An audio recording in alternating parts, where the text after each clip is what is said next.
Any success, Nathan? Excellent. Thank you. Okay, kia ora koutou, ko Tim Tokoingawa. I'm the Spaces and Places lead at Active Southland. I'd like to just thank everyone for taking the time to meet online this evening.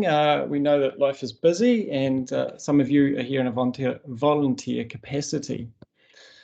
The Spaces and Places partners and team are really looking forward to introducing this strategy and the work that's gone into getting it this far and how we see it moving forward. So just as we start off, we'd like to do a little bit of quick housekeeping. If you could please just keep your microphone on mute for some consistency and get to hear the right person at the right time.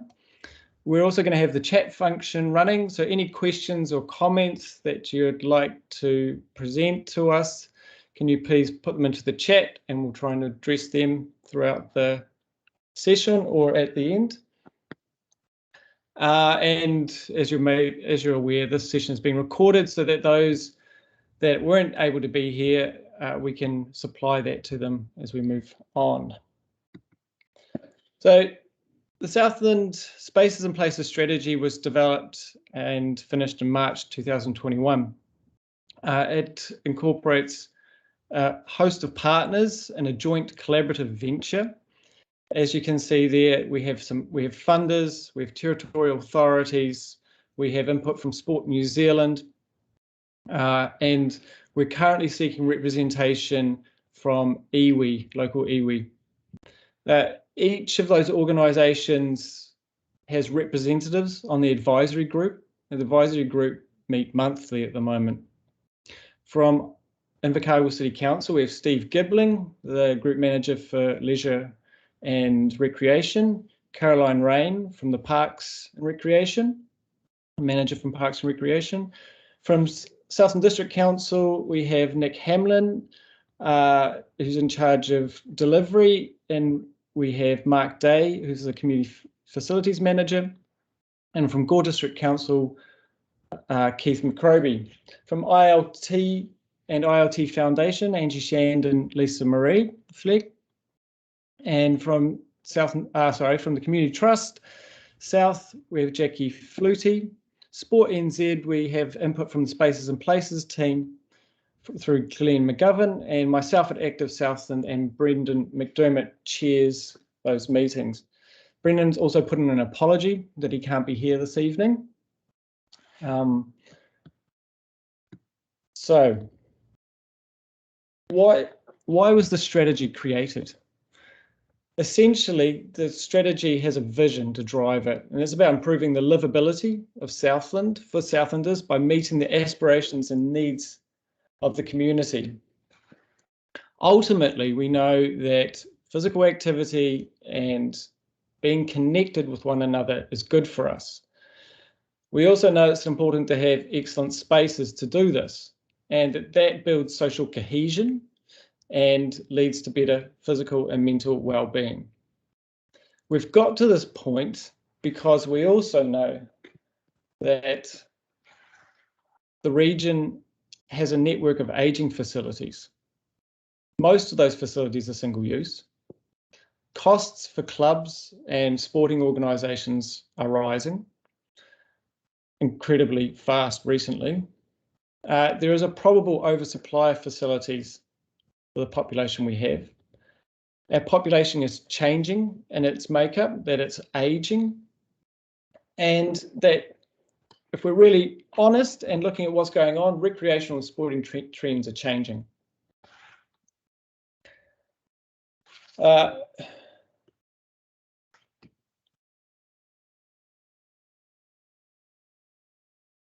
Just a disclaimer about this session, we're not addressing individual projects within the region. There will be time to look at those in follow-up sessions that we will cover the planning process and how to approach that through the lens that is the strategy that I will lead with other people. There's also, you can talk individually about projects to council members or funders, and they can bring it to the advisory group so that they can be addressed individually. It's also important to note that this strategy is larger than the sum of all the parts. So it's a collective thing that's hoping to be bigger than just any one facility, but it has to work on single facilities to be able to function. With that in mind, it might be good to think about what do you want to find out from the session to make sure that we can really cover the things that you're here to find out about. So we want to understand if we're providing the right information. We can address this in a question and answer section at the end. If you'd like to deliver things into the chat function, you may do so now. I'll give a little bit of time to do this. And actually, as I was thinking to give you a little bit of a opportunity to put something into the chat, and we don't have deathly silence, I thought I'd give you some interesting statistics on Southland spaces and places that I've come across. So we've got a facilities tool which has been created by Sport NZ, and it's a national database of spaces and places across the country that the development of the strategy did a stock take of our spaces and places in Southland. We have 287 sites classified as spaces and places. There's probably a few more we could add in there. And associated with those sites, we have 576 different types of facilities. If you reduce the land area of Southland by subtracting Fiordland National Park and Stewart Island, it's about half of our land area, those two things. Of all of those facilities and sites, 127 are sports fields in Southland. We've got 127 sports fields and 24 golf courses. And I don't seem to see any questions or comments pertaining to this as we move forward, even after all my hard researched statistics. So I will move on. Gave you the opportunity. So one of the things that I always think is really good to think about is how do we frame this being bigger than ourselves? If we start to think about what does the network of spaces and places look like in 40 years, so beyond ourselves and starting to look out to a new generation, what does that really mean? And as I was entertaining this thought, it brought me to a presentation that I saw earlier last year from an urban designer planner who was really looking at the way roads and footpaths and getting around a city and urban environments was developed or planned out. And at a point in his career, when he was in his late 30s, early 40s, someone asked him, are you planning for yourself now to navigate the environment, or have you thought about yourself in 30 to 40 years' time? And he said it immediately took himself out of his own shoes and gave him an empathetic view of what it might like be for others that have disabilities, are old-aged, are very young, are of a different gender. And he really started to think about the whole network through the eyes of others. And I think this is a challenge that we also have to face as stakeholders in our spaces and places. Are we looking primarily for our own good, which is also important to have advocates for each of our passions? Or are we thinking about what it might be for people in 40 years, for our kids, our grandkids? Do we really know what sport and recreation and physical activity is going to look like as we move down the track? I come from a dance background, and 5 years ago, I couldn't have predicted what dance looks like today through the use of TikTok. It has absolutely changed the face of the amount of kids that engage with dance. And it's massive, and it happens everywhere, informally, on the street, I was jogging 2 days ago and joined in with a group of teenagers doing a TikTok on Wilton Street. This was unpredictable to me as a dance teacher and a dance professional over the last 25 years. But it's something that you can't predict and we don't know where it's going. So how do we prepare for it? How do we be flexible and how do we adapt to change when we know it's going to happen, but we don't know what it looks like? There's an opportunity to do this through good data collection and insights and being flexible as we move forward. Right, that's enough of my introduction, and I'd like to pass over now to Steve Gibbling, or I believe, or is it Caroline from ICC, to talk a little bit about about where we're up to now and the rest of the region. It's actually myself, Tim. So kia ora. Thank you, Caroline. It's Caroline Round, I'm the Parks and Recreation Manager at Invercargill City Council. But I'm not here just talking about Invercargill City Council. I'm actually talking about the strategy we've picked up as a whole. So, you know, why have we done this? All regions have developed strategies or plans. And what our strategy for our region is doing is building on work that was done in 2003 with a sport and leisure strategy, facilities review that was undertaken in 2007, a 2018 review, and now we've got the Southlands Regional Spaces and Places strategy. Nearly all regions across New Zealand have got a Spaces and Places strategy or a plan developed by the Regional Sports Trust or the council. And this approach requires us as councils and funders to meet together and share information which supports the forward planning and our investment. To do this, it's really, really important for us to know our network and to understand how it's used and collaborate with the partners, which is one of the reasons why we're meeting this evening. And in facilities of a regional significance, because they're going to impact more than one territorial authority. You know, they impact right across the region. And of note, in our region, Otago's one of the only regions that doesn't have one of these strategies, but Queenstown Lakes and Central do have something similar. So what we're actually doing now is making sure that we're planning effectively for the future, understanding our community and really, really getting to know this network and how we use it. Thank you, Tim. Thank you, Caroline. To that, the strategy is focused around 4 principles, and this is really the strength of this strategy. Those principles are flexibility, sustainability, collaboration, and attraction.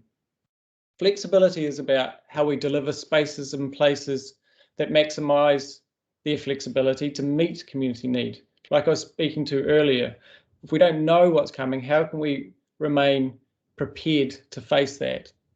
It encourages sharing and multi-use and the thought of connectivity and access. Sustainability reviews spaces and places in a well-planned, sustainable way. Facilities that are fit for purpose, strategically located, and are complementary to each other within our network. Facilities that maximise community benefit and are financially sustainable over their whole lifespan, not just getting to the end of opening the doors on a new facility or a refurbishment, but really planning out the whole life and making sure that it's sustainable.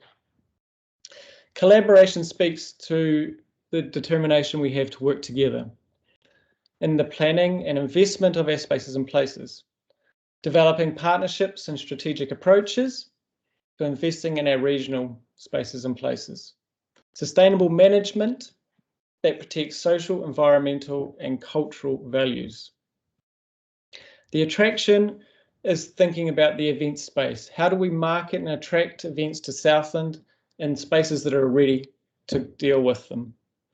It's building on the competitive advantage that Southland has already, playing to the cards in our hands to attract events.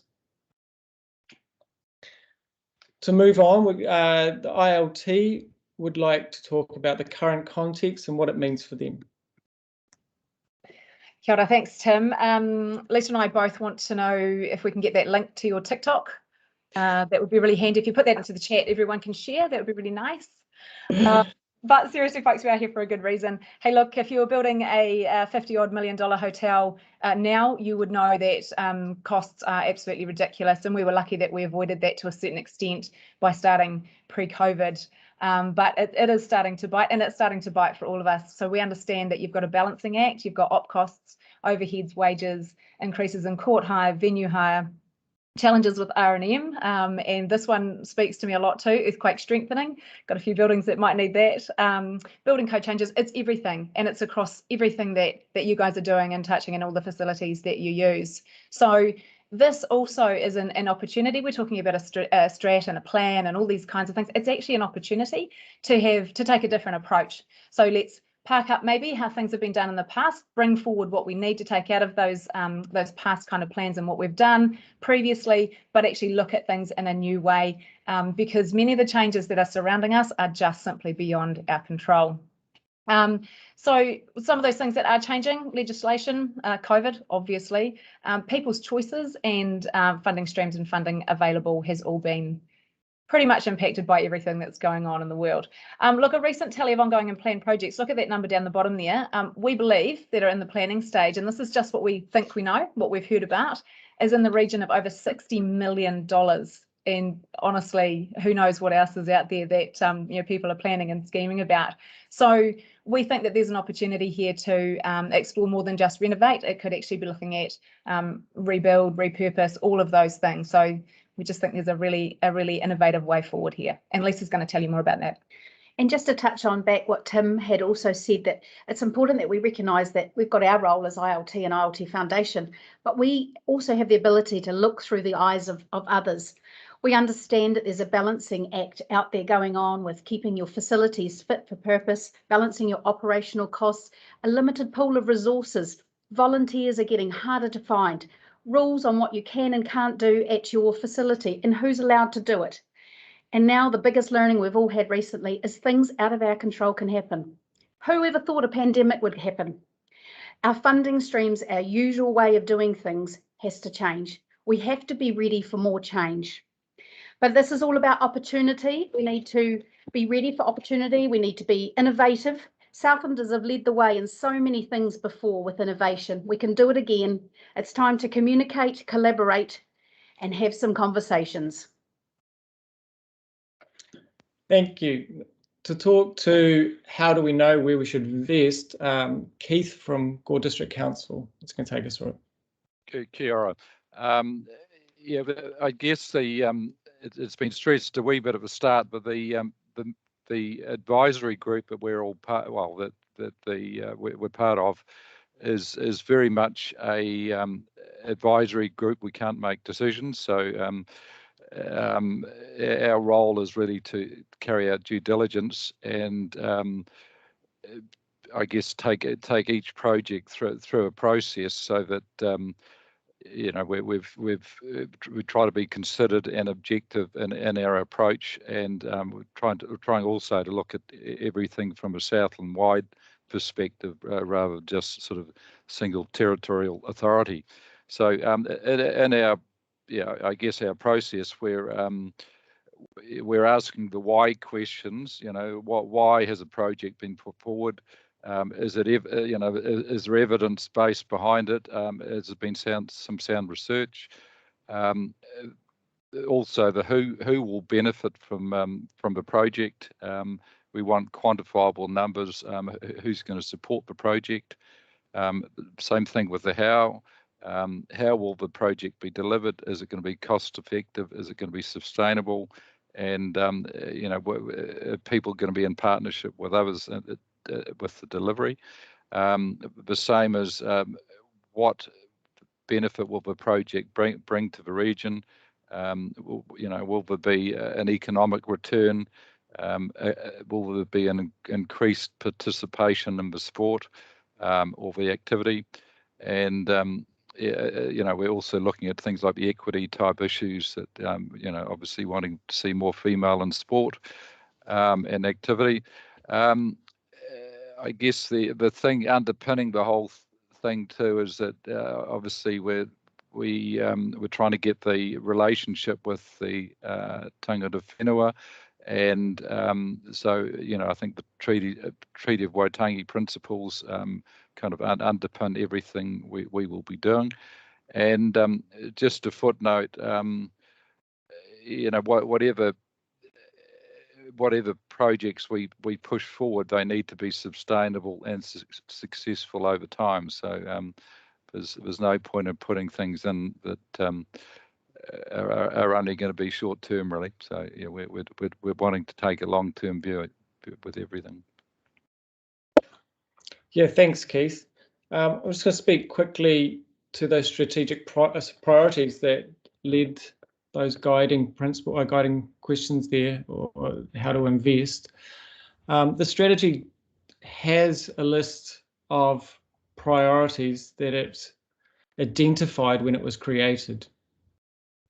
I'd like to stress that though the identification of those priorities was a moment in time. We know that we live in a world that changes and that we can't rigidly adhere to something that was seen as the best fit at a moment in time. Some of those listed priorities definitely will be still significant in the region and what we're working towards, while others might fall off and other ones might emerge. Those priorities that are listed as spaces and places are of sub-regional or regional nature. That means that they have a significant purpose to people across council catchments. They are bigger than just one council area. There are also strategic priorities that are nestled under the 4 principles of the strategy, and this is where I think there's real strength. So the principles of flexibility, sustainability, collaboration, and attraction also have aims and goals so that they can be strengthened as they move through. They encourage, as we've talked to already, the sharing and multi-use facilities, enhancing connectivity, improving the affordability and access to areas of high deprivation, which we know has been underserved. Understanding the use and condition of their facilities so we can start to make logical, data, evidence-based decisions. Developing whole life plans, which has been spoken to, and before things have been built. Reviewing ownership and management, and to find opportunities for multi-use through that. So how can we look at people collaborating? And a development and implementation of a regional events strategy. So those are things that are separate to facilities as such that help us prepare as we move on, and that's where some of the major work is going to be done. Jackie from Community Trust South is going to talk a little bit about collaboration, which is dear to her heart. Kia ora. So collaboration is obviously one of the key principles of the strategy, and opportunities for collaboration and the establishment of multi-purpose facilities are some of the expected outcomes from the strategy. Multi-purpose facilities accommodate a variety of user groups and are flexible in their nature. And that flexibility helps to future-proof the facilities so that they can evolve as participation changes over time. We all understand the social benefits which come from participation in sport, play and active recreation. That's why we're involved. And these social benefits can increase as groups work more collaboratively to get together. We already see some wonderful examples of the benefits which do come to our community from groups working in this collaborative way. And the strategy is designed to support more of that work. Having different community members meeting in shared spaces helps to support greater community cohesion across all of our region, and that's something I think that we're all striving to achieve. Sustainability is important to us all, and the more robust our organisations are, the better they're able to serve the community. When facilities and services are shared, ongoing costs are more sustainable, and that allows us to do more in our community with the limited resources that are available. So collaboration is especially important in an environment where costs continue to rise and funding can't keep pace with those increases. So to me, the real strength of this strategy is the relationships that we will build as we all work together for a really sustainable facility network for our community. Thank you, Jackie. I'd like to hand over to Nick Hamlin from SDC to talk a little bit about our evidence-based approach.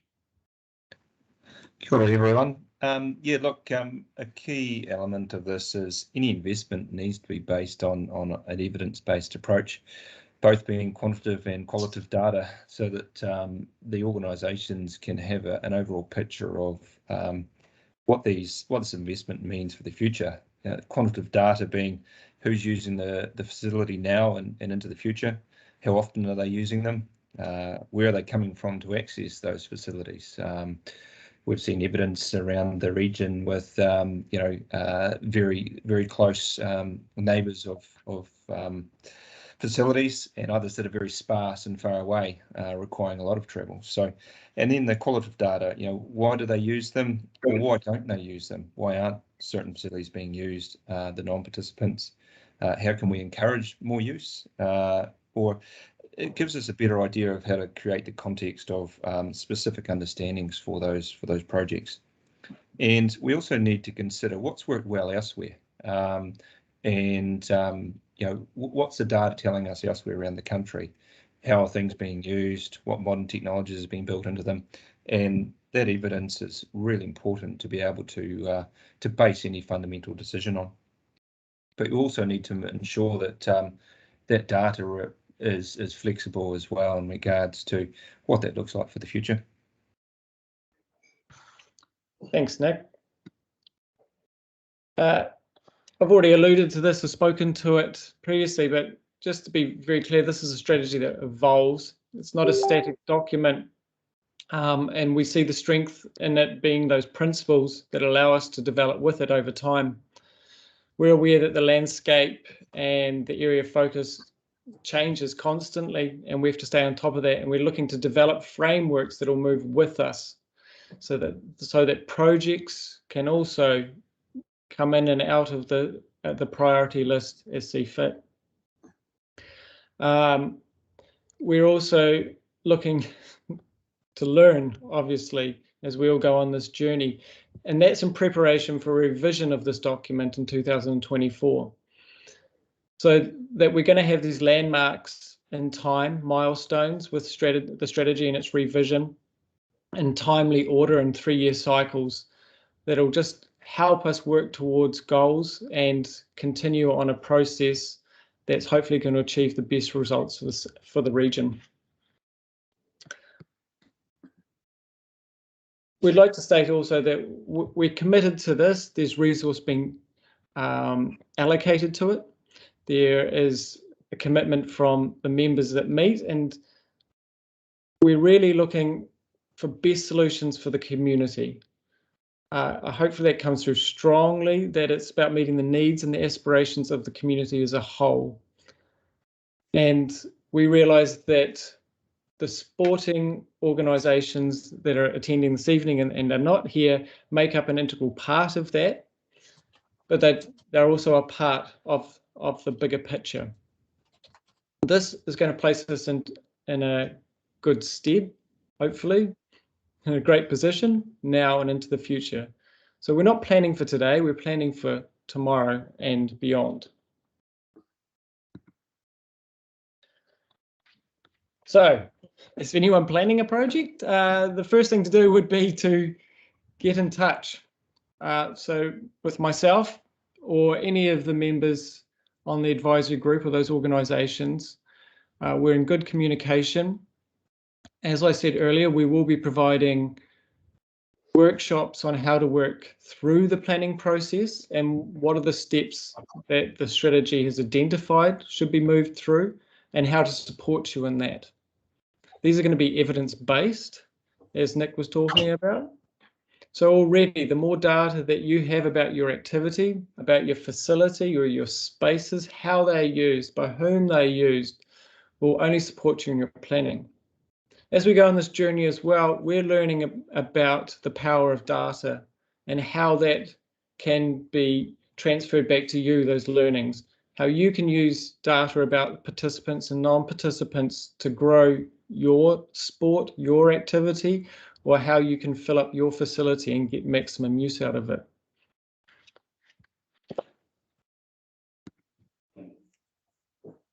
I think I've covered that one, that we are definitely going to do some sessions about the planning process and what that means coming forward. And it will be supported by the Spaces and Places team.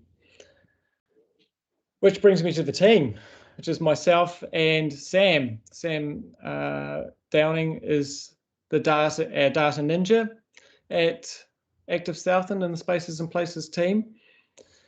And we are you can reach out to either one of us.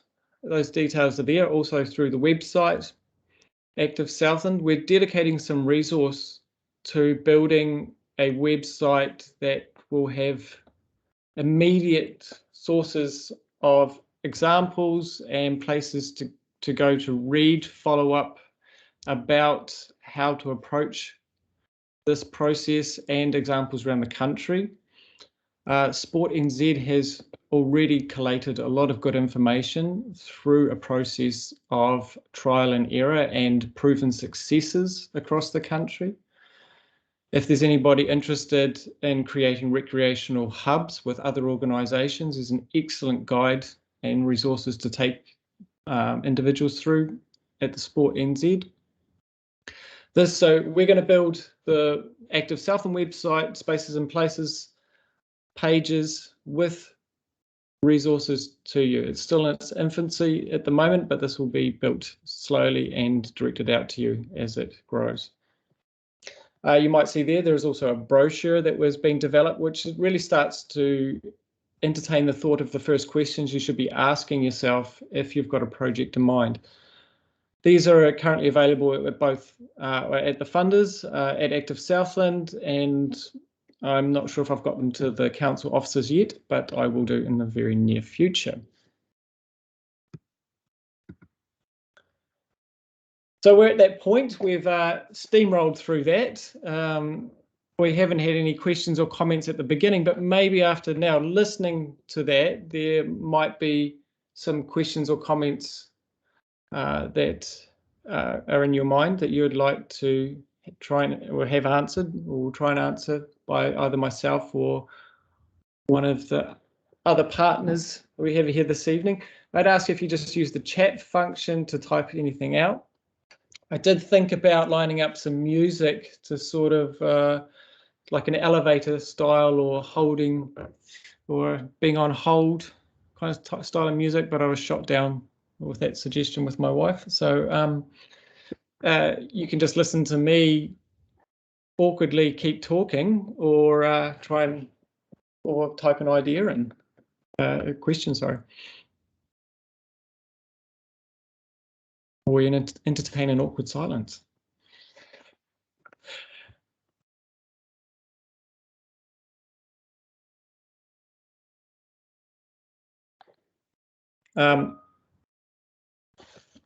So Nathan Burden has a very good point, has actually provided a link to the Spaces and Places part of the Active Southland website. And like I said, it's in its infancy, but the brochure is on there, the strategy's on there, and we're looking at how we can build that with resources moving forward.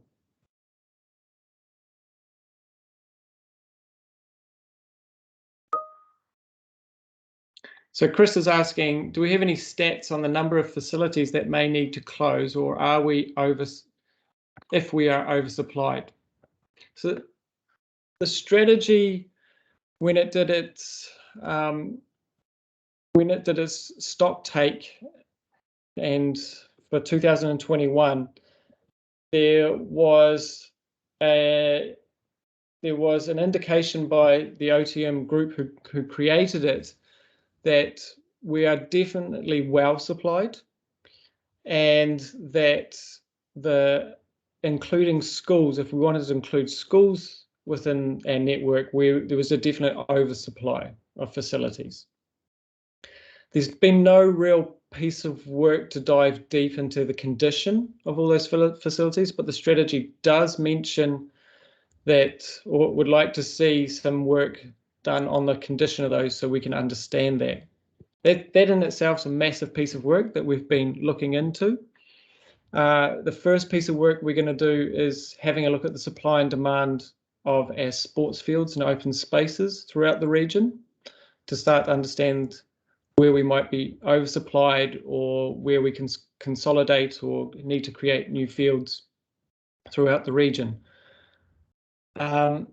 Obviously, buildings that are earthquake prone or have really a long list of deferred maintenance can become problematic, and the question needs to be raised whether they are any longer fit for purpose, and what would be the cost if they were to be refurbished. Does it make sense to renovate, or does it make sense to try and find opportunities to collaborate and create multi-shared with other buildings in the close vicinity? So statistics is something we're a little bit low on, but we are on a determined path to gather more as we move forward. That's really a commitment from the members in the advisory group, is data. So Don is asking, so what are the funding opportunities nationally? Sport New Zealand locally will be available and from home. So are you talking, if we're talking about just to create business feasibility studies, what are the funding opportunities? I'm not an expert on this. Maybe one of the funders or someone from council could weigh in here a little bit.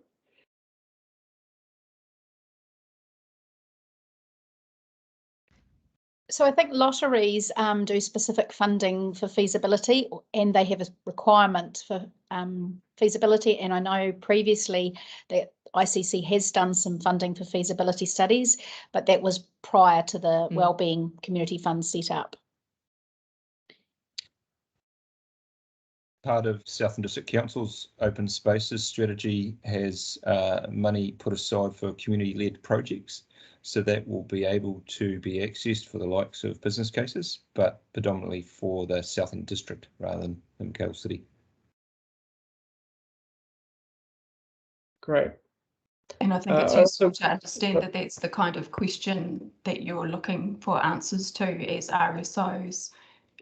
There are a range of different sources, so we could pull some information together so that when RSOs are talking with Tim at that facility stage, there are a variety of different options that can be explored. Excellent. Yeah, those are those resources that we're looking to compile on the website as well. I also just want to speak quickly to that point that the business feasibility study, if we're looking at the planning process, is even a step ahead of that first port of call that we're looking as a needs assessment. What says that there is a need for an idea that you might have?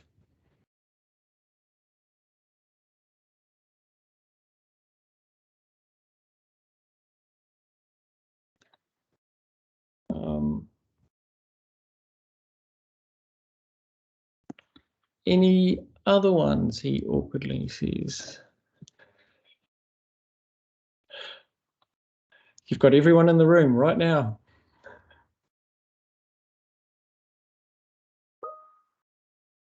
Thank you, Nick. So how early should RSOs be getting in contact for projects? At the seed being planted, so we really want to support organizations. The planning process isn't linear. It's like a flow diagram where if you see that things are not developed enough, you can go back and you can rework them, and you can continue to work on your idea until it come to a point of fruition where it can move forward. So really, if you're at the beginning, it's the best time to start talking about it, to understand what the process will be or what's going to be asked of you. Paul's asked an expansion to making facilities multi-user and encourage collaboration, preferably to new build.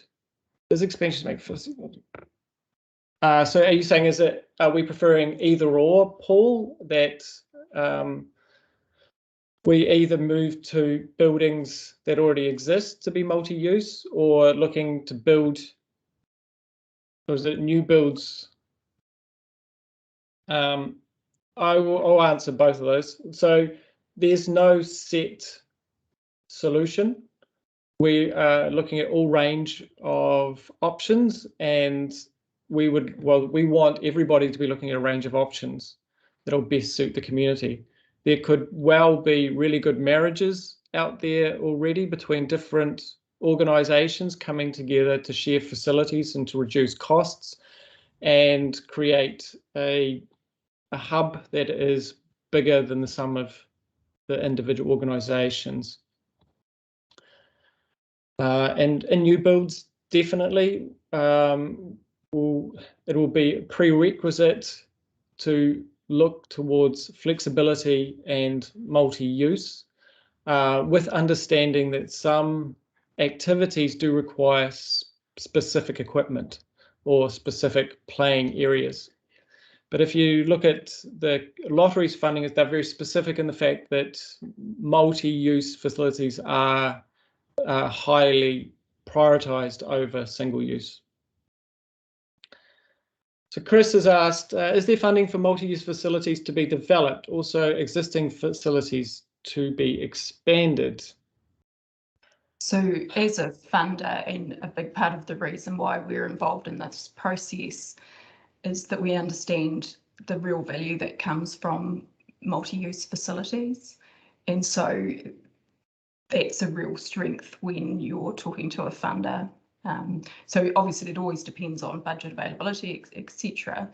But you're much more likely to get funding support if you've been through a process like this that shows the more detailed need for your project, and if it shows quite clearly that a multi-use facility is the best way to go, then that's going to be a much stronger case.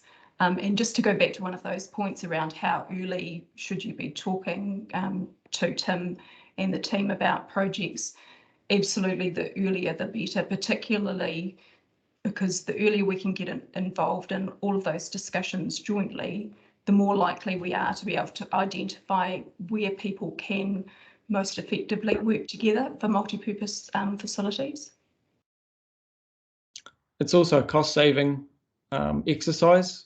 Before you invest money into needs assessments and business cases, talking to us to make sure you've got your ducks in a row and you know what's expected can save you money. Donna has asked, hi, will there be full criteria for the first stage needs assessments available soon? I've definitely got some good resources on what a needs assessment looks like from other regions.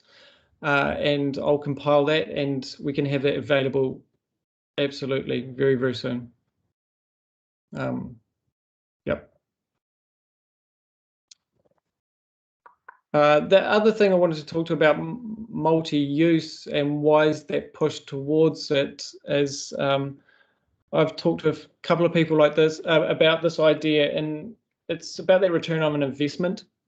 If you're the more multi-use a facility is, the bigger opportunity has of more people coming through it and being used. So if I'm a private investor and I'm looking to invest money in a company, I want to see my return on investment. And in this arena, it's a head count. How many people are going to be coming in, and who are those people, and how's it benefiting the most people in the community it can? And I think that's just a really pragmatic way of starting to think about it. That we want facilities to cater to as many people as possible and equitably across our community.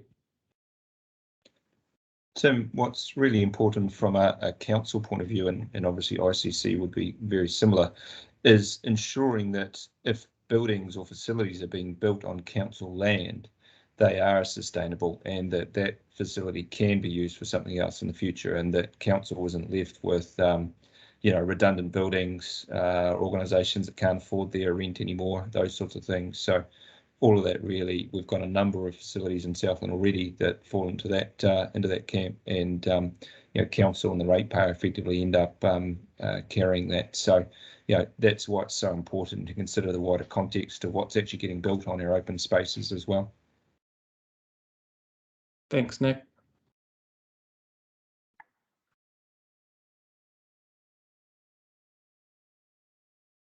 Is there any comments from any of the representatives from council or funders that would like to elaborate on any of the points, or feel that there's something important that hasn't been touched on?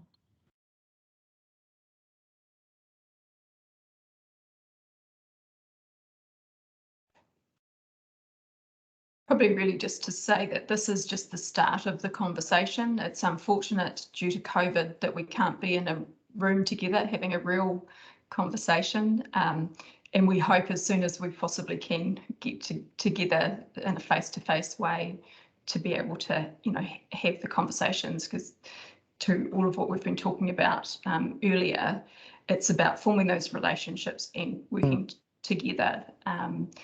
You know, the whole idea of this strategy is to make things better for our whole community into the future, and we need to work together to do that. Yeah, I totally agree with that. It's about the relationships that are forming as we move forward. Thank you.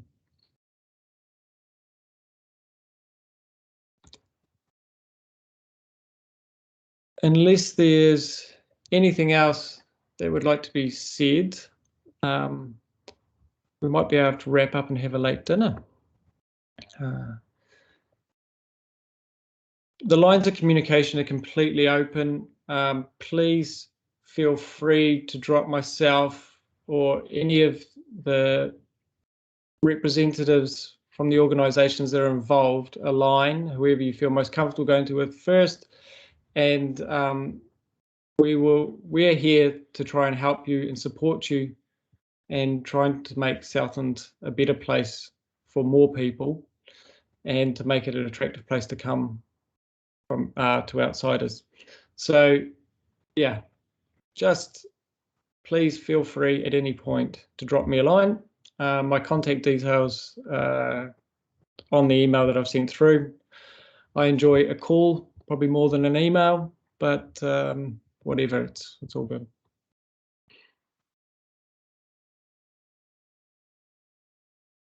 Last chance. All right.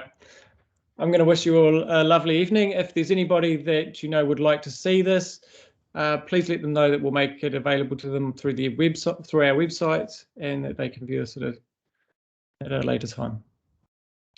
Thank you very much, and I wish you all a lovely and safe evening. Thanks, Tom.